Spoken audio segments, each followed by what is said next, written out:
दोस्तों, आप सभी को प्रभु यीशु मसीह के नाम में सलाम। और आज हम जिस विषय पे मनन करेंगे वो ये है कि क्या हैलोवीन मनाया जा सकता है। सबसे पहले आज मैं आपको ये बताऊंगी कि हैलोवीन क्या है और उसकी जड़ें कहाँ से आई हैं। अब देखिए, हमें हैलोवीन को समझने से पहले सामहेन या जिसे सॉविन करके भी कहा जाता है, इसको समझना पड़ेगा कि ये क्या है। सॉविन जो था वो पुराने समय में जो केल्टिक लोग रहते थे, उन केल्टिक लोगों की एक आत्मिक प्रथा थी और ये लोग सॉविन को जो था एक त्योहार के रूप में मनाते थे और ये अन्य जातियों का एक त्योहार था।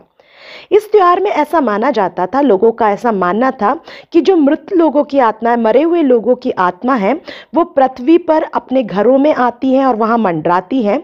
और इसलिए जो लोग जिंदा होते थे पृथ्वी पर, वो लोग अपने आप को उन आत्माओं से बचाने के लिए, ताकि वो आत्माएं उनको ना देख पाए, कुछ आग जैसी वस्तुओं को अपने घर के आगे जलाते थे ताकि वो मरी हुई आत्मा उनको देख करके डर के भाग जाए।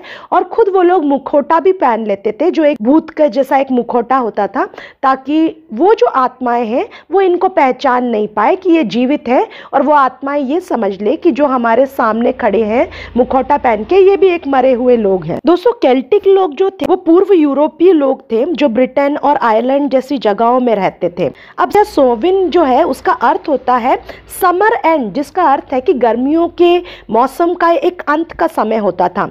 इसलिए जब फसल का कार्य पूरा हो जाता था तो नए वर्ष के रूप में इसे मनाया जाता था और साथ ही एक नए मौसम की शुरुआत यहाँ पर होती थी और इसलिए लोग इसे मनाया करते थे। सॉविन का ये त्योहार जो था 609 एडी तक उतना नहीं जाना जाता था, पर जब पोप बोनीफेस IV जो थे, उन्होंने क्रिश्चियनिटी में इसे एक नए त्योहार के रूप में एक नए नाम से मान्यता दी, जिसे हम ऑल सेंट्स डे के रूप में, ऑल हेलो डे के रूप में मनाया जाता है, जो कि क्रिश्चियन शहीदों को याद करके मनाया जाता था।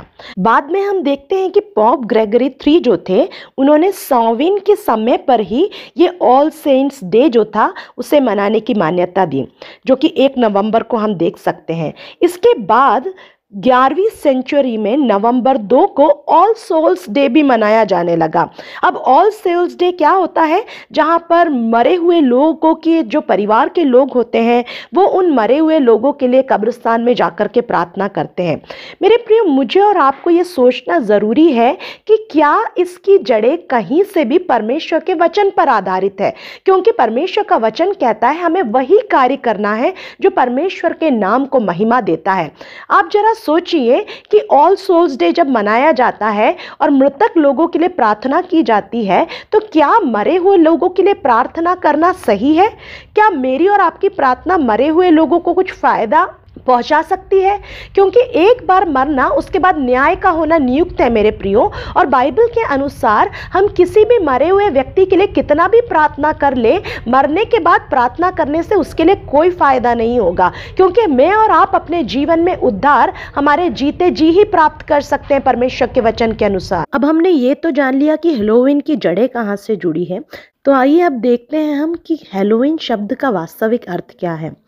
हैलोवीन शब्द 2 शब्दों से मिलकर बना, हैलो और ईव। हैलो शब्द का अर्थ होता है सेंट्स, संत, और ईव यानी इवनिंग। अब जिस प्रकार से हर एक धर्म के कोई ना कोई त्योहार जरूर होते हैं, वैसे ही सैटेनिक चर्च, जिसका स्थापक एंटोन सैंडर लेवे है, उसने अपनी उस सैटेनिक वर्शिप की उस प्रक्रिया में हैलोवीन को अपने एक त्योहार के रूप में दर्शाया है। मैं चाहती हूँ कि आप जाएं और उसको सर्च करें, तब आपको दिखेगा कि सैटनिज्म जो है उसमें हैलोवीन एक पर्व के रूप में मनाया जाता है। और इसलिए हम ये समझ सकते हैं कि सैटन वर्शिप का और हैलोवीन का एक गहरा संबंध है। मेरे प्रियो, जब आप परमेश्वर का वचन पढ़ेंगे, व्यवस्था विवरण उसके 18वें अध्याय के 10 और 11, वहाँ पर इस प्रकार से लिखा है कि तुम में से कोई ऐसा ना हो जो अपने बेटे या बेटी को आग में होम करके चढ़ाने वाला, या भावी कहने वालों, या शुभ अशुभ मुहूर्तों को मानने वाला, या टोनहा, या तांत्रिक, या बाजीगर, या ओझों से पूछने वाला, या भूत साधने वाला या भूतों को जगाने वाला हो, क्योंकि जितने ऐसे ऐसे काम करते हैं वे सब यहोवा के सामने घृणित है। मेरे प्रियो, परमेश्वर का वचन यहाँ स्पष्टता से कहता है कि परमेश्वर इन सारी बातों को बिल्कुल पसंद नहीं करता है, जहाँ पर लोग जो है अंधकार की इन ताकतों को बुलाते हैं। अब देखिए, जब भूत साधने वाले इन अंधकार की ताकतों को, आत्माओं को बुलाने का दावा करते हैं, इस बात को जान लीजिए कि वास्तविकता में वो किसी मनुष्य की, जो मर चुका है, उसकी आत्मा को नहीं बुलाते हैं, क्योंकि परमेश्वर के पास वो अधिकार है और वो आत्माएं कभी लौट के नहीं आती, क्योंकि वो न्याय के दिन तक परमेश्वर की प्रतीक्षा करती हैं। जो परमेश्वर के वचन के अनुसार नहीं चली है, वो आत्माएं जो है परमेश्वर को जिन्होंने नहीं जाना है, वो बहुत ही वेदना और दर्द में रहते हैं। लेकिन जिन्होंने परमेश्वर को जाना, बाइबल हमें बताती है, वो बड़े ही विश्राम में रहते हैं।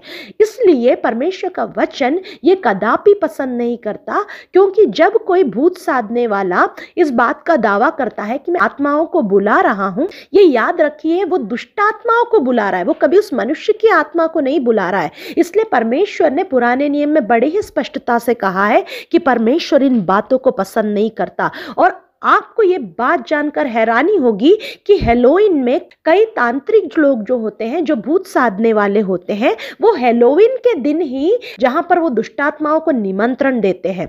आपने ये भी देखा होगा कि कई बच्चे लोग जो रहते हैं, वो अलग अलग प्रकार के मुखौटों को पहन करके घरों में जाते हैं और वो एक बात को कहते हैं, ट्रिक या ट्रीट। अगर जो व्यक्ति उन्हें ट्रीट कहता है तो वो उनसे उन चीज़ों को लेते हैं। कई लोग अलग अलग प्रकार के कैंडीज देते हैं, कुछ लोग रुपए देते हैं, इस प्रकार से वो उनको एक ट्रीट देते हैं। लेकिन जो उनको इनकार कर देते हैं, वो उन लोग के साथ कुछ थ्रेट की बातें, कुछ डरावनी बातें, या उनके घर के आंगन में कुछ गड़बड़ कर देते हैं, उनके प्रॉपर्टी को कुछ नुकसान पहुंचा देते हैं। इस तरीके से ट्रिक पे वो लोग करते हैं। मेरे प्रियो, आप इस बात को सोच लीजिए, अगर आप इन बातों में अपने आप को शामिल कर रहे हैं तो ये परमेश्वर को पसंद नहीं है। आप सीधे उनसे बोल सकते हैं कि हम इसे सेलिब्रेट नहीं कर सकते। कई बार हमें लोगों को प्रसन्न करना जो है वो ज़्यादा पसंद आता है। हम परमेश्वर को तो प्रसन्न नहीं करते, लेकिन हमें लोगों को प्रसन्न करना ज़्यादा अच्छा लगता है। मेरे प्रियो, मेरे और आपके लिए बहुत ज़रूरी है कि हम परमेश्वर को पहला स्थान दें। मेरे प्रियो, जब आप प्रेरितों के कार्य में भी पढ़ेंगे, प्रेरितों के काम की पुस्तक पढ़ेंगे, वहाँ पर लिखा है अलग अलग जादूगरों के बारे में, जिनके जीवन में से उन अंधकार की ताकतों को परमेश्वर के वचन के द्वारा जब हटाया गया, उन्होंने पूर्ण छुटकारे को पाया। इसी प्रकार से आज हमें प्रार्थना करना है कि इन चीज़ों में जो जो उलझे हुए हैं, उन लोगों को परमेश्वर छुटकारा दे, क्योंकि अगर परमेश्वर का छुटकारा इनके जीवन में नहीं आया तो ये निश्चित रूप से नाश हो जाएंगे। तो एक मसीही होने के नाते, परमेश्वर को जानने वाला एक व्यक्ति होने के नाते, मैं और आप कभी भी हैलोवीन को नहीं सेलिब्रेट कर सकते और ना हमें इन बातों में अपने आप को शामिल करना है मेरे प्रियो, क्योंकि हम जो परमेश्वर के लोग हैं, हमें कभी शैतान के किसी त्योहार को मनाने की ज़रूरत नहीं है, क्योंकि हम परमेश्वर के लोग हैं और परमेश्वर हमारा अस्तित्व है। परमेश्वर इस वचन के द्वारा आप सभी को आशीषित करे।